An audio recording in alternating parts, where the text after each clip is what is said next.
Mesdames et messieurs, bonsoir et bienvenue dans ce journal. Au sommaire de cette édition, la police togolaise a mis la main sur le dernier membre d'un duo de malfaiteurs le 28 décembre dernier. Ce dernier était recherché depuis plusieurs semaines suite au meurtre d'une travailleuse du CES. D'autres précisions dans ce journal. Et puis selon les informations fournies par l'Office togolais des recettes, la loterie nationale s'est avérée un acteur essentiel du budget national. Le point dans un instant. Au-delà de nos frontières au Sénégal, la Cour suprême a confirmé la condamnation d'Ousmane Sonko, 6 mois de prison avec sursis, une décision qui porte un coup à ses espoirs de participer à l'élection présidentielle, les précisions dans cette édition. Puis l'agenda électoral est assez garni pour le compte de l'année 2024, vous le verrez. Voici donc tout pour les titres, place au développement.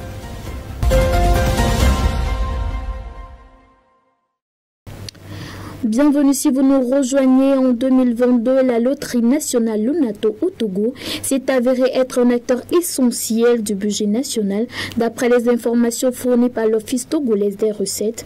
Des ajustements dans le paysage des jeux ont notablement influencé les activités de l'entreprise. Plus de détails. Selon l'Office togolais des recettes OTR, la loterie nationale togolaise a apporté une contribution de 6,4 milliards de francs CFA au budget national du Togo en 2022. Cette contribution, provenant de l'impôt sur les sociétés, a augmenté de 9% par rapport à l'année précédente, qui est de 5,5 milliards de francs CFA, et de 30% par rapport à l'année 2020, qui est de 4,6 milliards de francs CFA. À la fin d'octobre 2023, la contribution de la Lonato s'élevait à 5,4 milliards de francs CFA. Grâce à des changements profonds dans son environnement de jeu depuis le 1er juillet 2023, notamment l'augmentation du nombre de tirages hebdomadaires de 4 à 12, cette contribution pourrait dépasser les 6 milliards de francs CFA collectés en 2022. Notons que la Lonato est entièrement détenue par l'État depuis sa création en 1966. La société est l'une des entreprises publiques les plus rentables du Togo. En 2021, elle a généré un chiffre d'affaires de 96,6 milliards de francs CFA contre 87,8 milliards de francs CFA en 2020 et 83,4 milliards de francs CFA en 2019. 2 malfaiteurs sont tombés dans les mailles de la police togolaise. Ces individus sont des bourreaux des travailleuses du CES qu'ils dépouillent. Leur dernière opération a coûté la vie à l'une de ses filles, le récit de Bernard Kambi. Lui, c'est Patrick Alain Wosonato Compaoré, d'origine burkinabé. Sa photo a fait le tour des réseaux sociaux en début du mois de décembre suite à un appel à témoins lancé par la police nationale. Cet individu, activement recherché par la DCPJ pour meurtre, est actuellement dans les mailles de la police, accompagné d'un autre individu d'origine togolaise.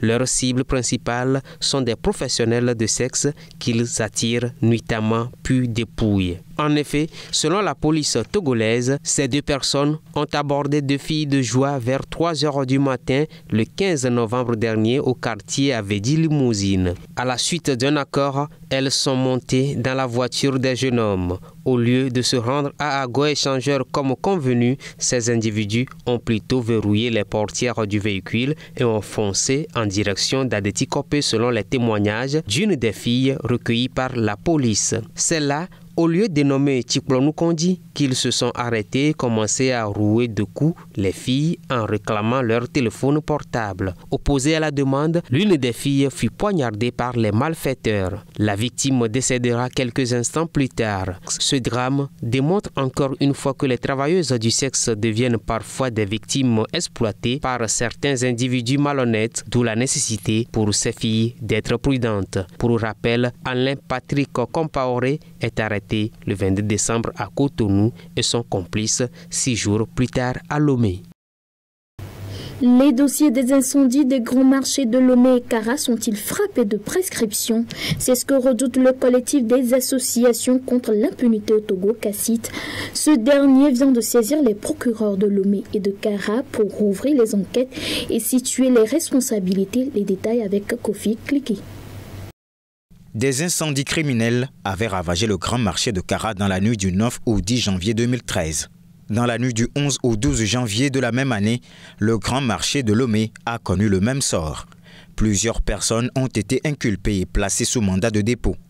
10 ans presque, aucune suite judiciaire n'est donnée à l'affaire.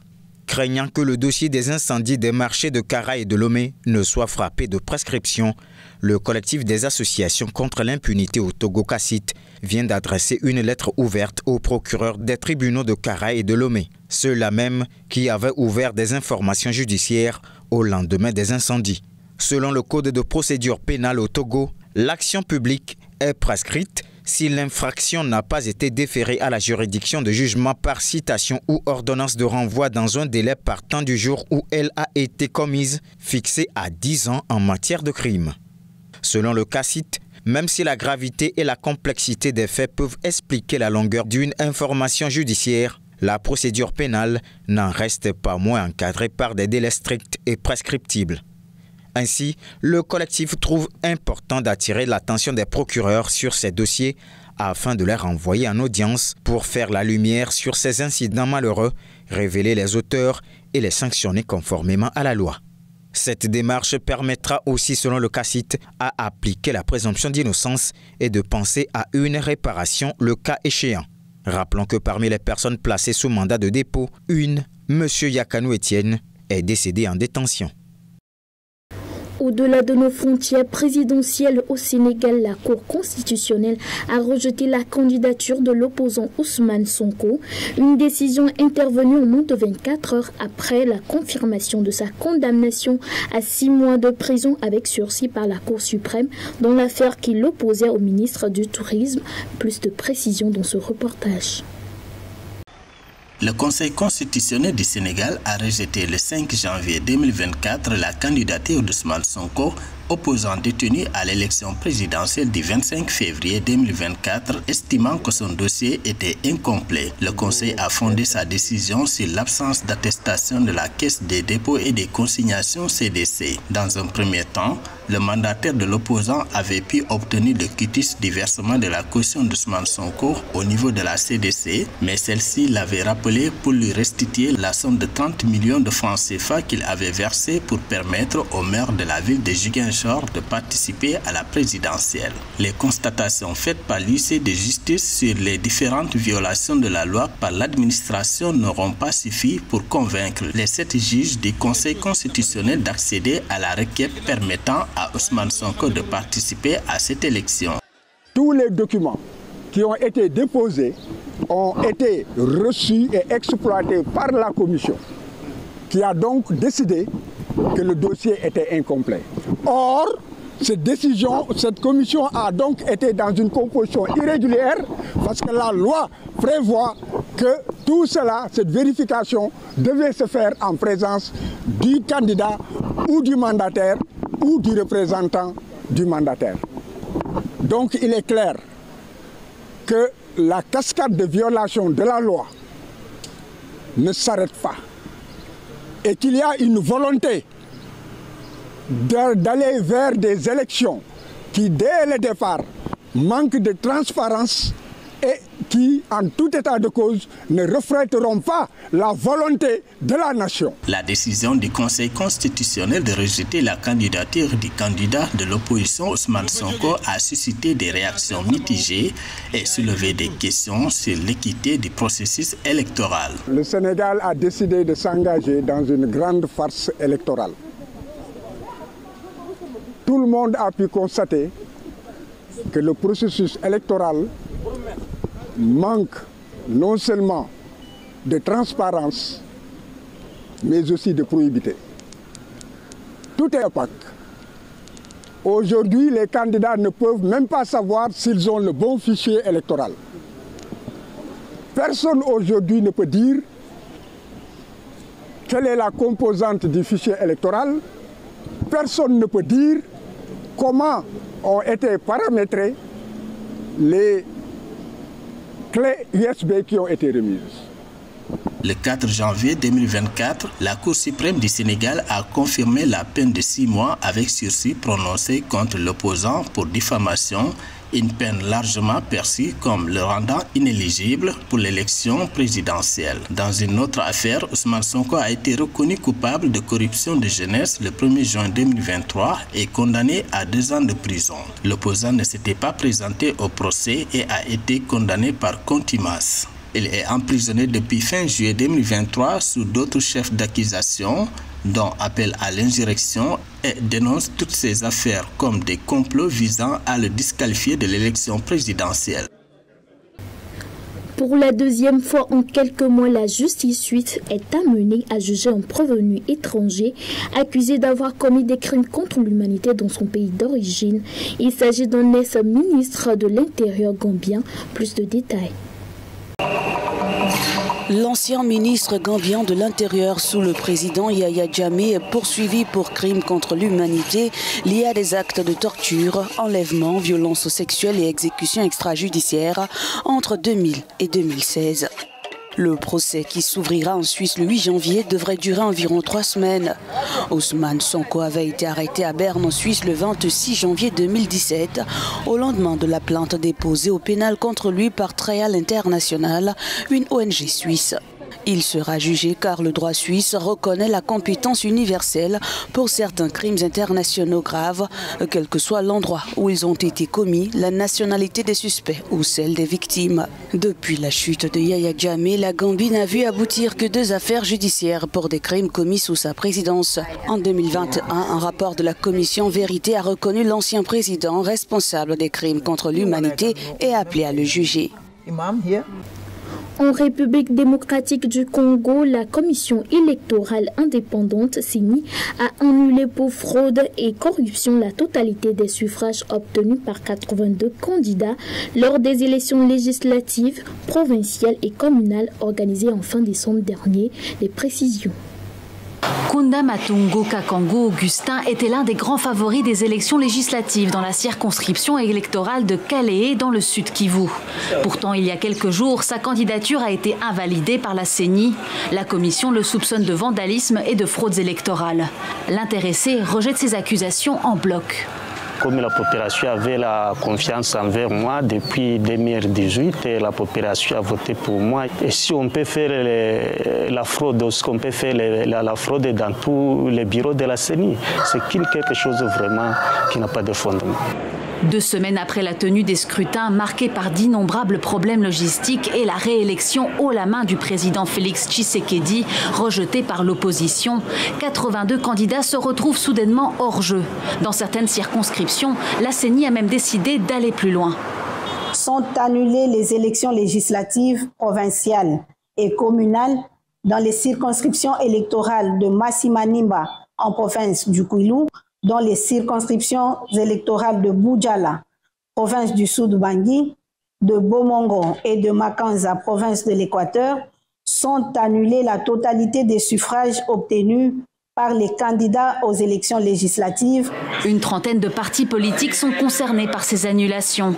La plupart viennent de l'union sacrée, la coalition au pouvoir, et 12 du parti présidentiel, l'UDPS.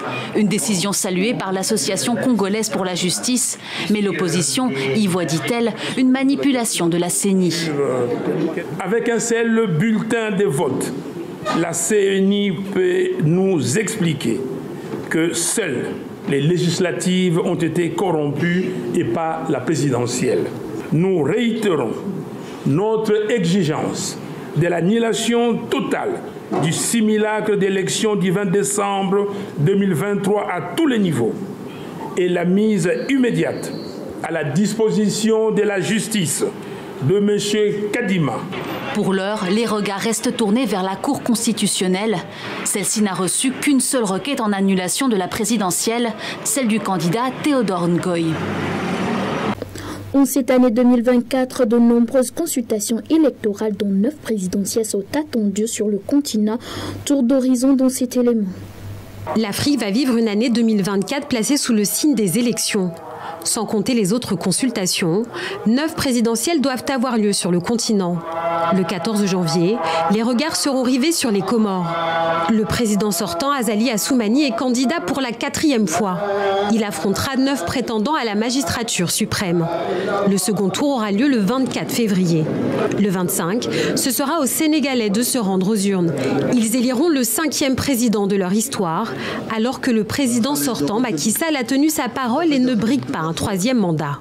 Ma décision, longuement et mûrement réfléchie, est de ne pas être candidat à la prochaine élection du 25 février 2024. Macky Sall devrait remettre les clés du pouvoir cet été, alors que le Sénégal a valeur d'exemple en matière de démocratie dans la région. En Afrique du Sud, dès le mois de mai, les élections générales seront déterminantes pour l'ANC. La formation politique de Nelson Mandela se déchire. L'ancien président Jacob Zuma a annoncé le mois dernier qu'il ne voterait pas pour son parti. Le divorce est donc consommé avec son successeur, Cyril Ramaphosa, chargé de mener la campagne. Paul Kagame, lui aussi, sera candidat le 15 juillet pour un 4e mandat à la tête du Rwanda. Il dirige le pays depuis 24 ans et sa réélection fait peu de doute selon certains observateurs. En Tunisie, le président Kais Saied remettra en jeu son mandat. Après l'adoption d'une nouvelle constitution en 2022, l'objectif est clair, réaffirmer sa légitimité en tentant de faire aussi bien qu'il y a 5 ans, et c'est 72,7% des suffrages.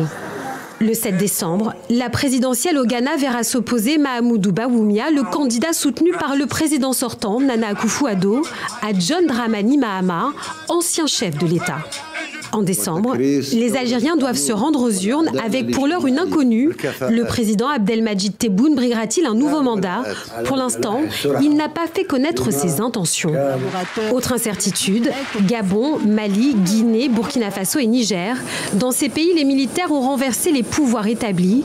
Désormais, reste à savoir quand des élections auront lieu. Toujours à l'international, le président somalien signe une loi annulant l'accord maritime conclu entre l'Éthiopie et la Somaliland. Mogadiscio a déclaré illégitime l'accord d'accès à la mer Rouge entre les deux pays et exige une réunion internationale d'urgence.